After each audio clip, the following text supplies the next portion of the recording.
조선시대 때 궁에 입궐한 궁녀들은 왕에게 승은을 입지 못하면 어릴 적부터 죽기 직전까지 궁에서 외로운 삶을 살았어야 했는데요.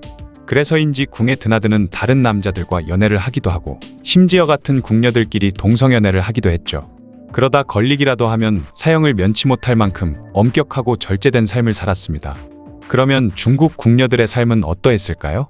오늘은 엄청나게 빡센 삶을 살았던 중국 궁녀들에 대한 이야기를 해볼까 합니다. 명나라에서는 매년 궁녀들을 뽑았죠.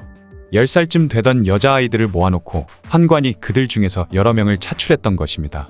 하지만 환관이 뽑았다고 해서 궁녀가 된 건 아니었는데요. 몸에서 악취가 나면 탈락, 몸이 허약하면 탈락되었죠. 궁녀들은 함부로 신성한 황궁에서 죽어서는 안 되었기 때문에 건강한 여자아이만 뽑았던 것입니다.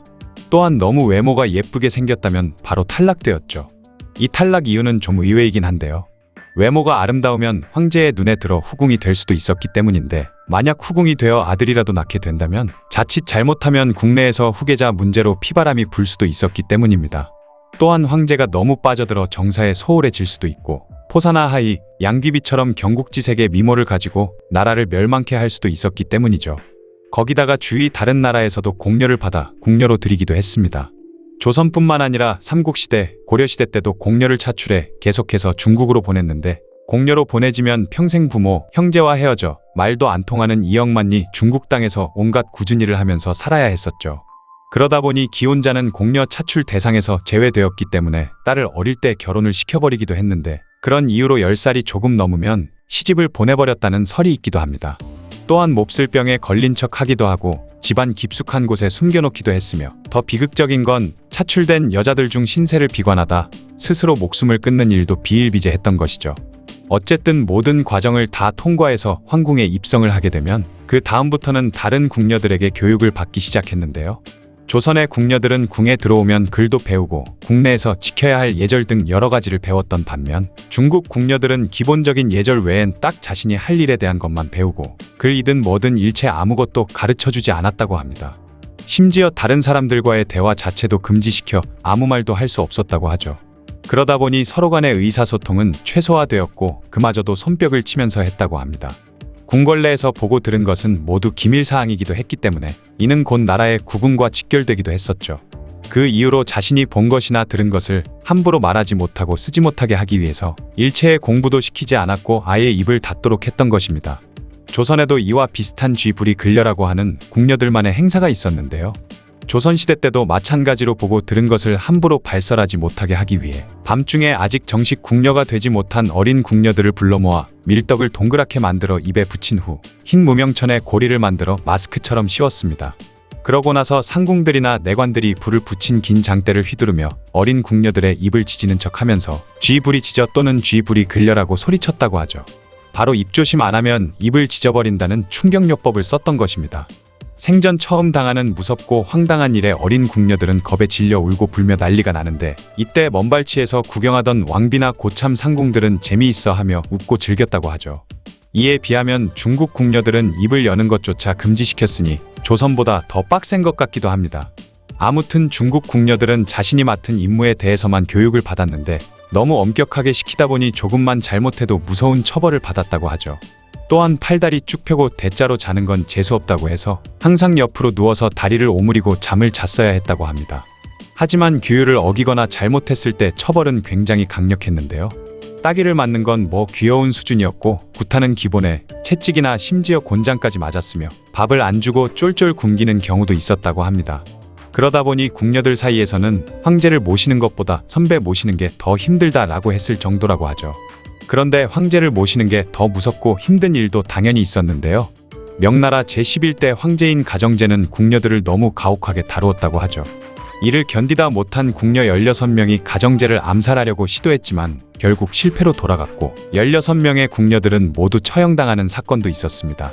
명나라 시대의 궁녀들은 꽤 많은 월급을 받았지만 청나라 때 궁녀들은 월급이 너무 적었다고 하죠.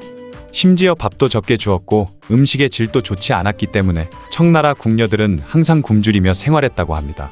궁녀들은 달리 자신이 의지할 곳이 전혀 없었기 때문에 늙은 환관 중 한 명을 양아버지로 삼아 의지하고 살았다고 하죠.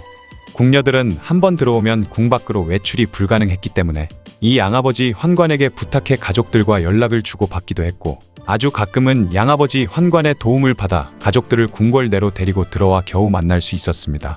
하지만 당연히 몰래 들어오는 것이라서 긴 천막을 사이에 두고 얼굴도 제대로 보지 못한 채 한정된 공간 내에서만 조용히 만날 수 있었다고 하죠.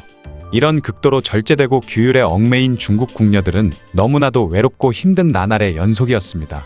또한 궁녀가 된다고 해서 모두가 황제의 승은을 입는 것은 말도 안 되고, 그 많은 궁녀들 중에서 황제의 눈에 들어 승은을 입는 것도 하늘의 별 따기만큼 어려웠던 것이죠. 이에 궁녀들은 다른 방법으로 자신들의 욕구를 해결하고자 했습니다. 궁녀들은 조선의 대식처럼 궁녀끼리 서로 동성연애를 하기도 하고, 아니면 궁 밖에서 비군이나 과부들을 가족으로 속여 궁내로 몰래 들여와 연애를 하기도 했죠. 심지어 환관이나 내시, 궁을 지키는 병사나 군관들과 연애를 하기도 했는데, 대부분의 궁녀들은 무술 실력이 뛰어나고 남자다운 군관들을 원했다고 합니다. 하지만 당연히 들통나는 날엔 궁녀와 상대방 남자의 목이 여러 개라도 모자랐는데 묻지도 따지지도 않고 곧바로 처형되었을 정도로 목숨 걸고 했던 연애였죠. 하지만 사람의 본능을 막기엔 당연히 힘들었기 때문에 나중에 이런 식으로 연애를 하는 궁녀들이 너무 많아졌고, 조정에서는 알더라도 그냥 모른 척 봐주기도 했습니다. 그러다 보니 훗날 궁녀와 환관이 결혼을 하기까지 하는데 이를 채소라고 불렀다고 하죠. 채소는 채소를 심고 가꾼 뒤 판매를 하는 채소 장사라는 말인데, 이땐 궁녀는 채소를 뜻하고 환관은 채소가 되는데 서로의 사랑을 맹세하고 부부가 되는 것을 의미했다고 합니다. 궁녀들의 성욕은 궁궐 내에서 더 굉장한 일도 벌였는데요. 바로 흑차라고 불리는 검은 수레에 궁 밖의 젊은 남자들을 태우고 밤에 몰래 궁으로 들여와 궁녀들과 사랑을 나누었다고 하죠. 사랑을 모두 나누었으면 남자들은 다시 흑차를 타고 날이 밝기 전에 바깥으로 빠져나갔다고 합니다. 본능이 뇌를 지배해 버렸는지 참 대담하기도 하죠. 하지만 궁녀들이 가장 원하던 것은 바로 황제의 승은을 입는 것이었습니다. 그래서 황제의 눈에 들기 위해 정말 최선을 다했죠. 어쩌다 황제의 눈에 띄어 황제의 침소로 들게 된 궁녀가 있으면 그날 밤 그녀를 깨끗이 씻긴 후 알몸으로 이불을 둘둘만 채 황제의 침소로 보내졌습니다. 옷을 입고 들어갔다간 흉기를 소지할 수도 있었기 때문에 황제의 안전을 위해서 그렇게 했다고 하죠.